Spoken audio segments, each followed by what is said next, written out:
नमस्कार, good morning, सुप्रभात। आज एक फ्रेश मूड के साथ आइए हम अपने वीडियो को आगे लेके चलते हैं। हमने अपनी पहली क्लास में देखा था कि वर्ब एक बहुत ही इंपॉर्टेंट पार्ट होता है ग्रामर पॉइंट ऑफ व्यू से। जी हाँ, क्योंकि वर्ब के बिना किसी वाक्य का कोई अस्तित्व नहीं है। और हमने वर्ब की फैमिली या यूं कहें कि वर्ब के क्लासिफिकेशंस को समझा था। मैंने उस दिन आपको लिटरेचर का एक ब्रीफ इंट्रोडक्शन देते हुए मैं आपको ग्रामर की ओर लेके गया और मैंने सबसे पहला जो टॉपिक शुरू किया वो था वर्ब, और वर्ब के पहले क्लासिफिकेशंस ट्रांजिटिव और इनट्रांजिटिव वर्ब को समझाया था। आइए आज हम आगे बढ़ते हैं अपने दूसरे टॉपिक के साथ, जिसका नाम है finite verb.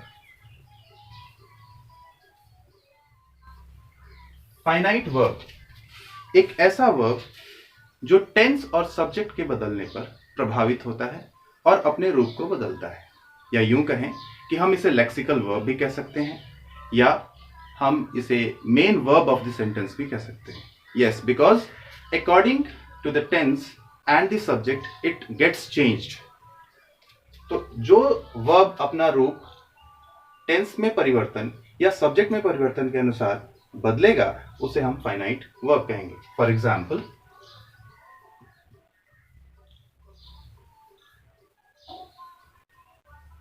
Rahul plays football. Rahul football खेलता है। जी हाँ, हम ये प्रेजेंट इंडेफिनिट का सेंटेंस यहां देख रहे हैं, जिसमें हमने देखा Rahul third person singular number का सब्जेक्ट है और उसके साथ वर्ब का फिफ्थ फॉर्म वर्ब फिफ्थ लगा हुआ है।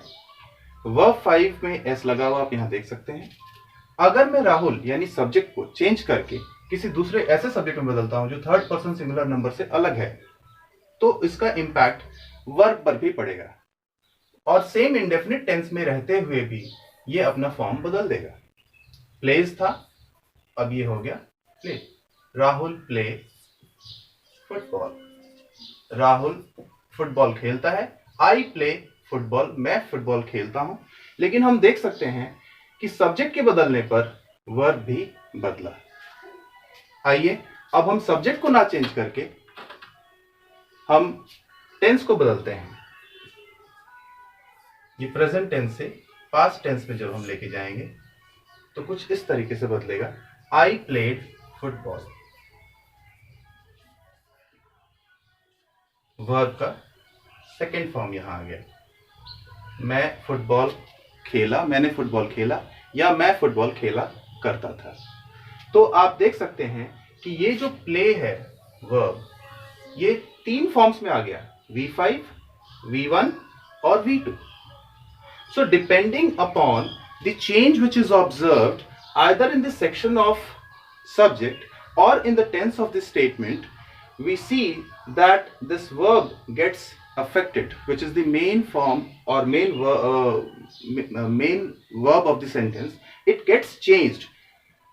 So इसीलिए हम इसे क्या कहेंगे? फाइनाइट वर्ब कहेंगे। आइए अब हम समझते हैं कि फिर नॉन फाइनाइट्स क्या होते हैं। So just opposite to finite verb, non finites verb ऐसे वर्ब्स होते हैं जो अफेक्टेड नहीं होते हैं टेंस के चेंज से या पर्सन के चेंज से। यदि सब्जेक्ट का पर्सन बदले, नंबर बदले या फिर टेंस बदले स्टेटमेंट का, तो ये वर्ब्स जस के तस रह जाते हैं, इनमें कोई परिवर्तन नहीं पाया जाता। साथ ही साथ being a verb they act differently. Verb होते हुए भी वो कुछ दूसरे तरीके से काम करते हैं। जैसे वो वर्ब होते हुए भी नाउन की भूमिका निभाते हैं, कभी कभी वो वर्ब होते हुए भी एडजेक्टिव की भूमिका निभाते हैं। So those verbs which being a verb acts or act as either a noun or an adjective, they can be known as non-finites. तो non-finites में हमने पहले भी देखा था gerund, infinitive और participle। जी हाँ, तो आज इसी टॉपिक के साथ हम आगे बढ़ेंगे। ये बहुत ही इंपॉर्टेंट टॉपिक है। ये ना केवल एक पर्टिकुलर क्लास में बल्कि किसी भी क्लास में उतना ही इंपॉर्टेंस रखता है, चाहे वो फिर क्लास 9 के सिलेबस का हो या 10 का हो या फिर 12 का हो, सब में उतना ही इंपॉर्टेंट। तो हमने बात की नॉन फाइनाइट्स की। अभी नॉन फाइनाइट्स में जो हम पहला प्रकार देखेंगे वो होगा इन्फिनिटिव। इन्फिनिटिव V1 के पहले 2 लगाकर बनता है। 2 प्लस V1 यानी 2 के साथ जो रूट वर्ब है उसको हम जोड़ते हैं, और ये काम करता है नाउन का, which acts as a noun। तो इसे इन्फिनिटिव कहेंगे। तो हम देखेंगे कि कैसे नॉन फाइनाइट्स चेंज नहीं होते वर्ब टेंस के बदलने पर और सब्जेक्ट के बदलने पर, और साथ ही साथ हम इन्फिनिटिव को समझेंगे। एग्जांपल्स देखिए।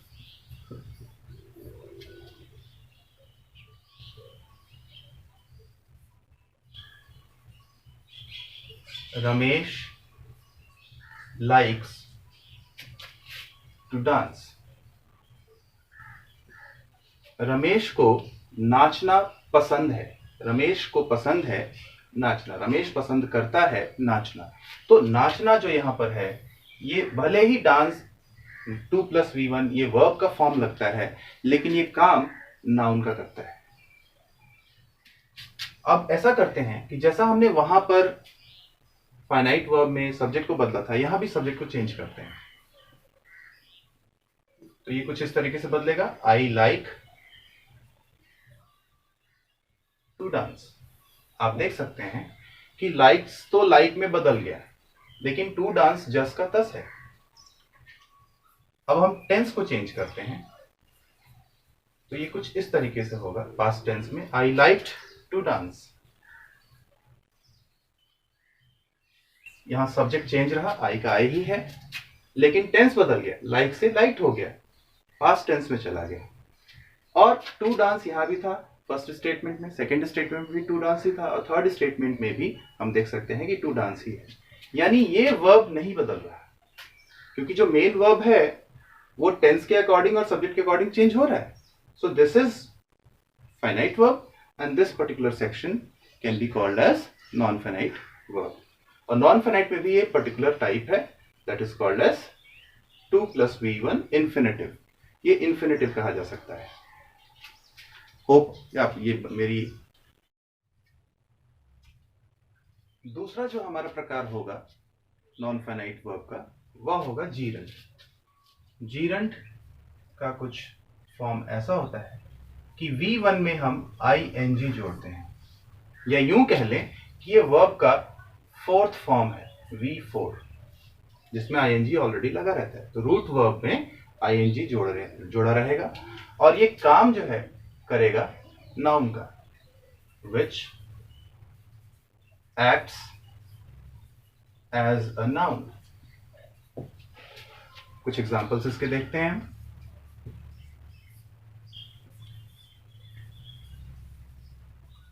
Dancing is my hobby.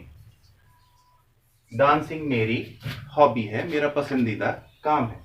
तो डांसिंग एक काम का नाम हुआ है, तो ये वर्ब लेकिन नाउन का काम करता है। Walking is a very good exercise. Walking एक बहुत ही अच्छा व्यायाम है। तो आप देख सकते हैं वॉकिंग यानी कि चलना। चलना एक स्पेसिफिक काम का नाम हुआ, एक प्रकार के एक्शन का ये नाउन है। ठीक है, तो भले ही ये ING फॉर्म ऑफ वर्ब है, लेकिन it is acting here as a noun. So this is a non finite verb, okay, and specifically it is gerund। Now let us move to the third part, which is called as participle। जो तीसरा प्रकार है non finite का, उसे हम कहते हैं participle. Participle basically adjectives की तरह काम करते हैं,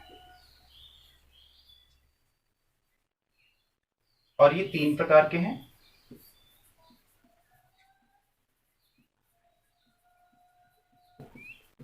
प्रेजेंट पार्टिसिपल, पास्ट पार्टिसिपल और परफेक्ट पार्टिसिपल।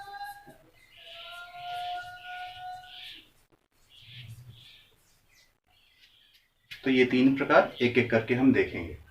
पहले हम चलेंगे प्रेजेंट पार्टिसिपल की ओर।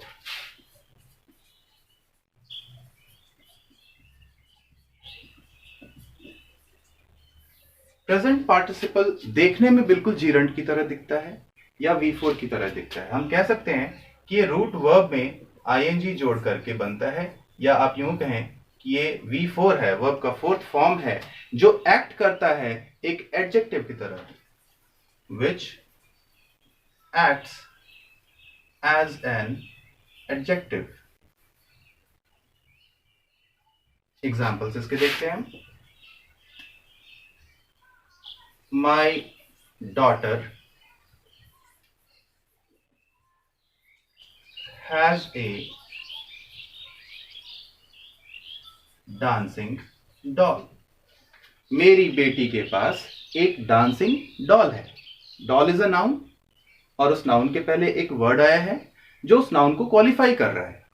ये वर्ड है डांसिंग, यानी मेरी बेटी के पास एक नाचने वाली गुड़िया है, एक ऐसी गुड़िया जो नाचती है। तो डांसिंग वर्ड जो है वो कैरेक्टरिस्टिक्स बता रहा है, गुण बता रहा है, क्वालिफाई कर रहा है किसको?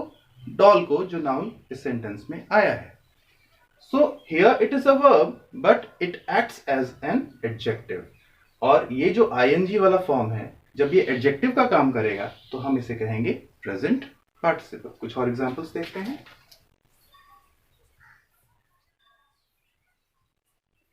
Computer is a calculating machine।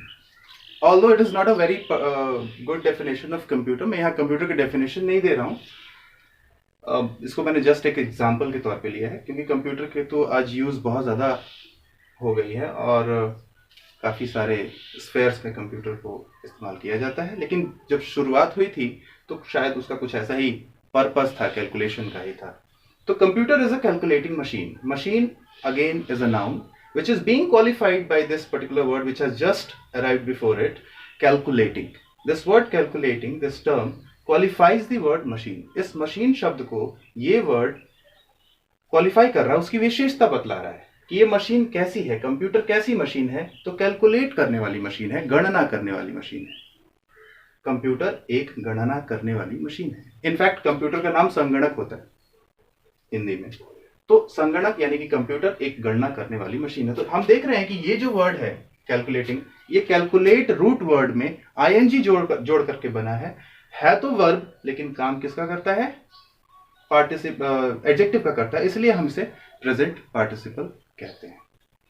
Hope कि आपको समझ में आ रहा होगा। यदि आपको किसी भी प्रकार का कोई डाउट हो तो आप हमसे कमेंट में पूछ सकते हैं। हम आपके हर क्वेश्चंस का आंसर देने के लिए तैयार हैं। और अपना स्नेह और प्यार ऐसे ही बनाए रखिए और हमारे वीडियोस को सब्सक्राइब करें, लाइक करें। और आइए अब आगे बढ़ते हैं हमारे दूसरे टॉपिक की तरफ, जिसका नाम है पास्ट पार्टिसिपल।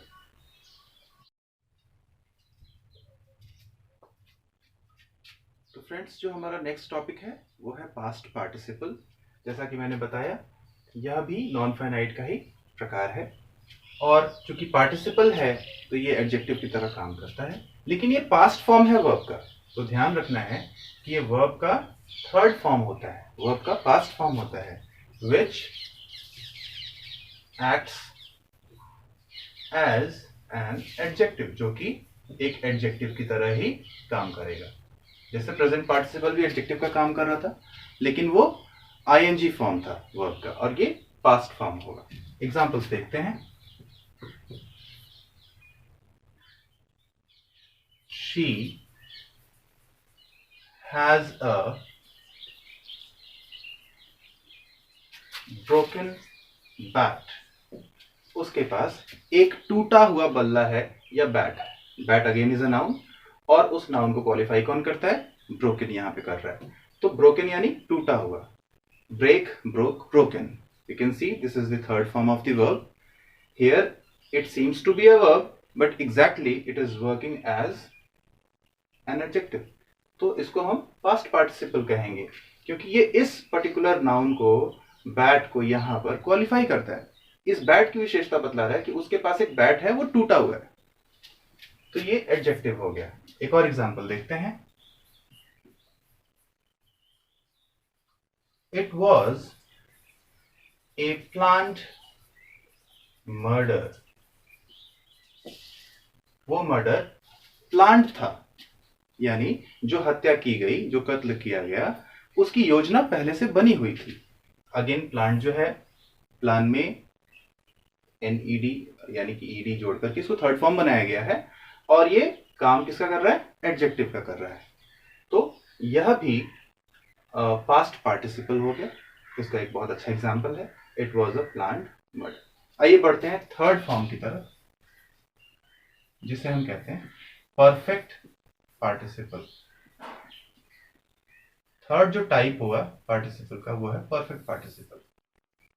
बेसिकली ये ऐसा प्रतीत होता है, लगता है कि ये प्रेजेंट पार्टिसिपल और पास्ट पार्टिसिपल दोनों को मिला करके बना है, क्योंकि इसमें एक वर्ड आता है हैविंग। हैव में ING जोड़ करके हैविंग बना है, तो ये प्रेजेंट पार्टिसिपल की तरह देखने में लगता है। और वर्ब का थर्ड फॉर्म, जो कि यहाँ पे पास्ट पार्टिसिपल में यूज हुआ था, वो यहाँ आ जाता है। तो लगता है कि कॉम्बिनेशन है ये दोनों का, प्रेजेंट पार्टिसिपल का और पास्ट पार्टिसिपल का। लेकिन ये एक स्पेसिफिक सेंटेंस में, एक खास प्रकार के वाक्य में यूज होता है, जहां पर हमें किसी एक एक्शन को किसी दूसरे एक्शन के बाद दिखाना होता है, लेकिन हम आफ्टर वर्ड यूज नहीं करके वहां कर के वाला जो एक भाव आता है। जैसे हिंदी में अब एग्जांपल इसका लेते हैं, उससे बहुत क्लियर हो जाएगा। जैसे मैं नहाकर खाता हूं, वह सांप को देखकर भाग गई। तो भागना जो एक्टिविटी है या जो एक्शन है, वो देखने वाले एक्शन के बाद हुआ, but we have not to use a word after in that sentence. तो वैसे सेंटेंस को बनाने के लिए हम परफेक्ट पार्टिसिपल का यूज कर सकते हैं। कुछ एग्जांपल्स देखिए। हैविंग टेकन बाथ आई ईट।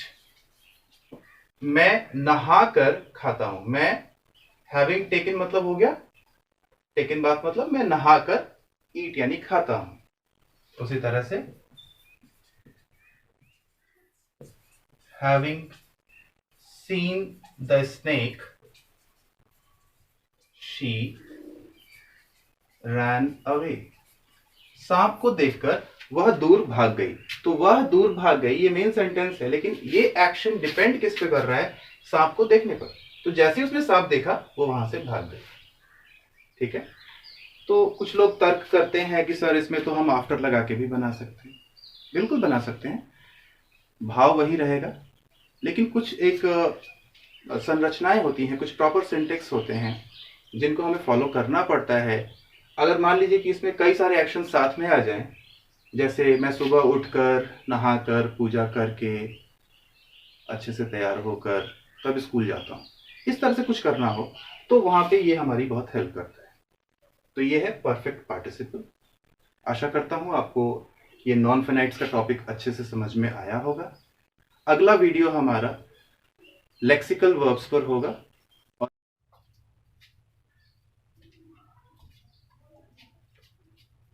तो आज के लिए आपका होमवर्क, आपको बताना है कि इन 3 सेंटेंसेस में कौन सा वो वर्ड है जो कॉमन है, उभयनिष्ठ है 3 वाक्यों में, वह शब्द आपको निकाल के बताना है। और तीनों सेंटेंसेस में वो जो वर्ड आया है, जैसे प्रिवेंटिंग, वो आपको बताना है कि किस फॉर्म में आया है। पहला सेंटेंस है I am preventing her from danger. यह वर्ब का कौन सा फॉर्म है और क्या काम कर रहा है। My wife has a preventive nature. यहाँ प्रिवेंटिंग जो शब्द आया है, वह क्या काम कर रहा है और वर्ब का कौन सा फॉर्म है, उसका नाम क्या होगा।